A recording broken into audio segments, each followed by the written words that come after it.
कल एक लड़का आया हुआ था, तुम लोग क्योंकि यंग हो तुम्हें बता दूं, वो लड़का आसपास पुरखास के पास से किसी गांव का था। उस लड़के ने बीएससी कर रखी थी दिल्ली यूनिवर्सिटी के हिंदू कॉलेज से, एमएससी कर रखी थी, सर ने बता दिया, परिमल सर ने। एमएससी में वो टॉपर था। मैंने ही सर को दिए थे उसके कागज, क्योंकि मैं उसके साथ बैठी थी। उस लड़के की इतनी दीनहीन दशा थी, परसों आया था वो हमारे पास, या शायद कल आया था। उसने मुझे पता है क्या कहा, मैं इस क्लास के बाद बाहर गई थी, तो उसने मुझे कहा कि मैम सर से मेरी मीटिंग जरूर करनी है मुझे आज। मैंने कहा भाई सर तो फ्री नहीं होंगे, हम 2:30 बजे तक तो क्लासेस में होते हैं, और फिर सर को ट्यूशन पे जाना है। हम ट्यूशन पढ़ाते हैं बड़े लेवल पे, 6ठी से लेके 12वीं तक को। तो कहता कि मैम चाहे शाम तक मुझे बैठा लो, मुझे 2 मिनट की सर से मीटिंग करनी है। अगर मैं आज चला गया ना तो कल मुझे दुकान खोलनी पड़ेगी चाय की। मतलब मुझे उस पर तरस आया उस लड़के पे कि कितना हाईली एजुकेटेड, एमएससी में जो फर्स्ट रैंक होल्डर था, जिसने बीएससी इतने बढ़िया कॉलेज से कर रखी है जहाँ एडमिशन नहीं मिलता लोगों को, लाइन में लगे होते हैं इतने अच्छे अच्छे बच्चे, और ये सब करके फाइनली उसके हाथ में क्या, 3 बेटियां थी उसकी। कह रहा था 21 साल में शादी हो गई और 27 साल का अब है, 3 बेटियां। सोचो कितनी जिम्मेदारी, उम्र कितनी, 27 साल। और अब फाइनल स्टेज क्या थी कि अगर कल मेरी मीटिंग नहीं हुई, मुझे जॉब नहीं मिली, तो कल मैं दुकान पे बैठ जाऊंगा चाय की पे। आप ये देखो कितनी दयनीय दशा है किसी इंसान की पढ़े लिखे की। मतलब मुझे तरस आया कि इतना पढ़ लिख के उसको चाय बनानी पड़ेगी, फिर क्या फायदा हुआ इतनी पढ़ाई लिखाई का। दिक्कत क्या थी, वो अपने घर में इकलौता पढ़ा लिखा था। वो मूवी है ना 3 इडियट्स, देखी हो तो, वो एक पोस्टमैन का वो लड़का था, उसका एक डायलॉग था बड़ा अच्छा, जो जिंदगी में सच में समझने की चीज है, कि जो गरीब परिवार में एक आधा पढ़ जाता है ना, तो माँ बाप को लगता है ये हमारी सारी गरीबी मिटा देगा। उस लड़के से वही एक्सपेक्टेशन थी 9 भाई बहनों की और माँ बाप की, कि ये हमारी गरीबी मिटा देगा। उस पर धड़ल्ले से पैसा लगाया, पानी की तरह पैसा जाता। तुम अगर पढ़े लिखे हो तुम्हें पता होगा, बीएससी एमएससी ऐसी ही नहीं होती, रोज आवाजाही में बहुत रुपए खर्च होते हैं, कहीं रहोगे पढ़ोगे तो पैसा लगता है, फ्री में कुछ नहीं होता। और फाइनली क्या है, आज वो बेरोजगार, 3 बेटियों की जिम्मेदारी उसके ऊपर है। और उसने ये कहा मुझे लिटरली कि मैम 20,000 तक की नौकरी अगर मुझे मिल जाए तो मेरे बच्चों की रोटी चल जाएगी। मतलब दया का भाव आया, ये नहीं कि बहुत काबिल है, ये कि इस बेचारे की हालत क्या है। उसको मैंने कहा तुम्हारी जिंदगी की सबसे बड़ी गलती पता है क्या है? तो उसने कहा कि नहीं पता। नहीं, उसने मुझे कहा कि हाँ शादी। मैंने कहा नहीं, शादी तो कोई गलती नहीं होती, तुम्हारी सबसे बड़ी गलती ये है कि तुम्हारे पैरों के नीचे जमीन नहीं थी और तुमने बहुत ऊंची उड़ान भरने की कोशिश की। ऊंचे सपने देखना कभी गलत नहीं होता, पर हम आम लोग जो है ना, आम लोग, उनके पैरों के नीचे अगर धरातल है ना, तो ही वो ऊंची उड़ान ले सकते हैं।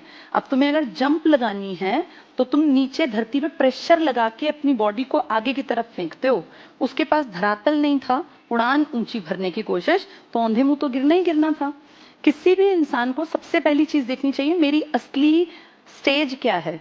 अगर वैसे थोड़ी कड़वी जबान में कहूँ तो अपनी फाइनेंशियल औकात देख के आदमी को स्टेप लेना चाहिए, और उसमें मैं भी शामिल हूँ। मैं तुम्हें नहीं कह रही हूँ, मेरे फादर इकलौते अर्निंग हैंड थे, हम 4 बहनें थी।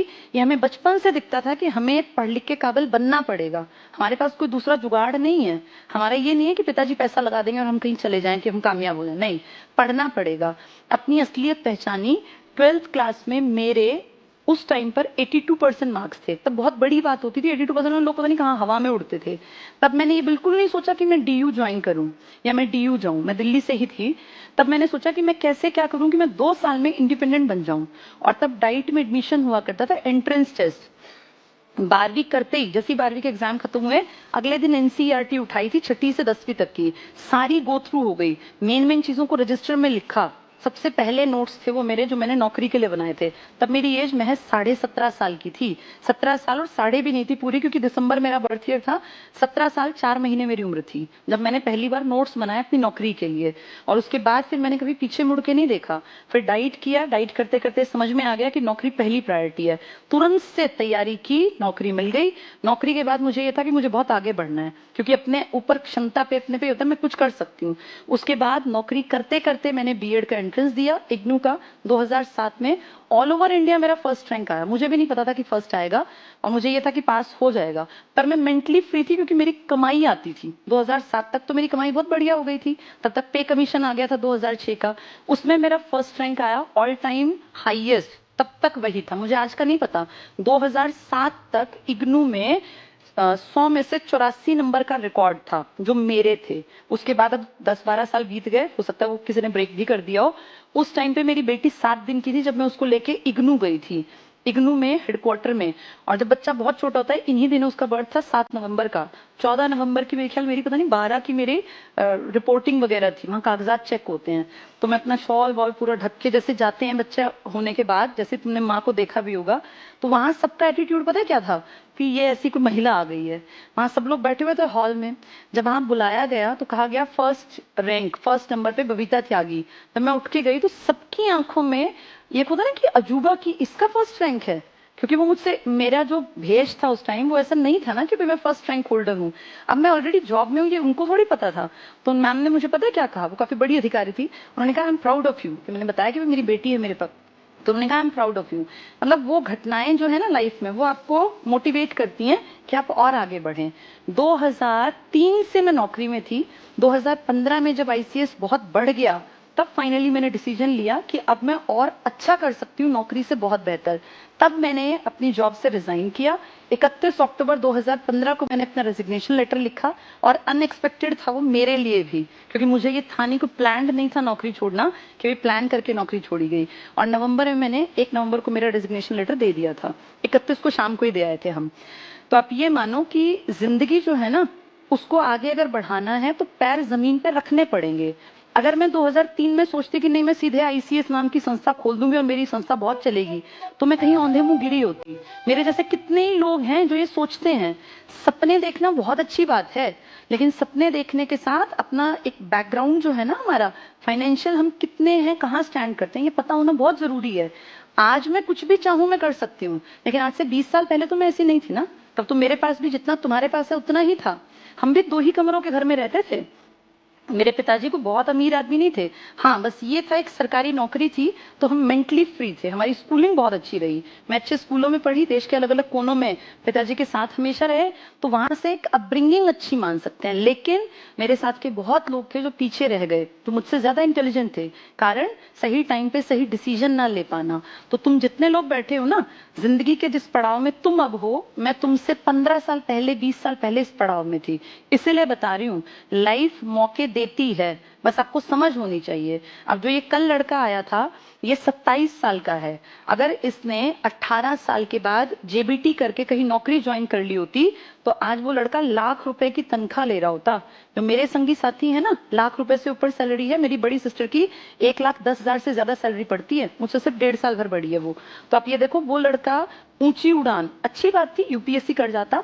कितने ही लोगों को मैं जानती हूँ जो हमारे साथ टीचिंग में थे, छोड़ के चले गए नौकरियां कहीं कहीं अलग जगह, कोई बैंक पीओ में लग गया, कोई कहीं इसमें चला गया यूपीपीसीएस में, लेकिन पहले अपने पैर जमा लिए। तुम सब लोगों की भी यही राय है मेरी तो, कि कम से कम अपने पैर जमा लो। रीजनिंग जो पढ़ाते हैं ना पवन सर, इनका बेटा है, परिमल सर के छोटे भाई जो हैं, गवर्नमेंट जॉब में है वो भी। मेरी और उनकी ज्वाइनिंग 2 दिन के आगे पीछे थी, मेरी 5 अप्रैल की, उनकी 7 अप्रैल की। वो भी कर रहे हैं जॉब।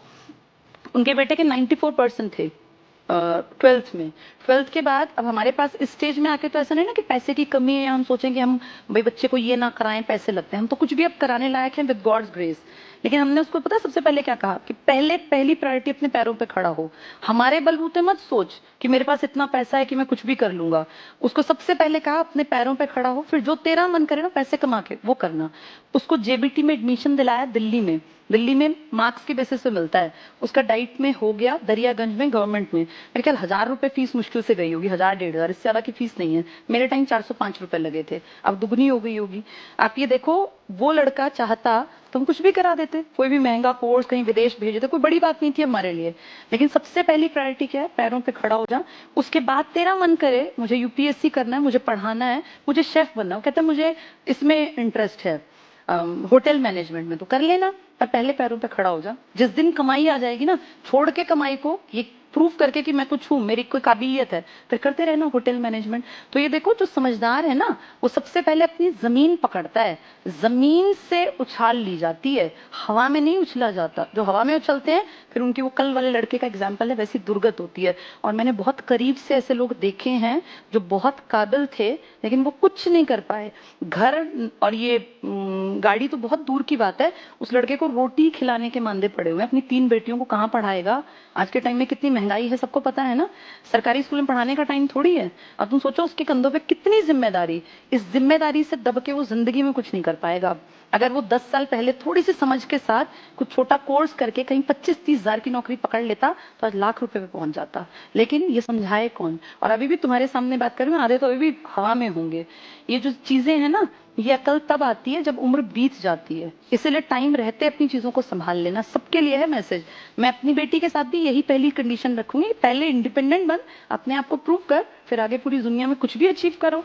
जिसने एक चीज हासिल कर ली वो कुछ भी हासिल कर सकता है। कॉन्फिडेंस बहुत बड़ी चीज होती है, और ये आता है जब आपके अंदर काबिलियत पैदा हो जाती है। पैसा कमाते हैं इंडिया में, काबिलियत पैसे से होती है। आपकी बुद्धि के अंदर घुस के कोई नहीं देखता आप कितने बुद्धिमान हैं।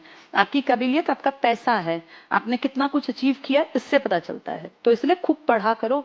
अब 1-2 साल में तुम लग गए, रह गए तो रह गए, फिर बैठे रहोगे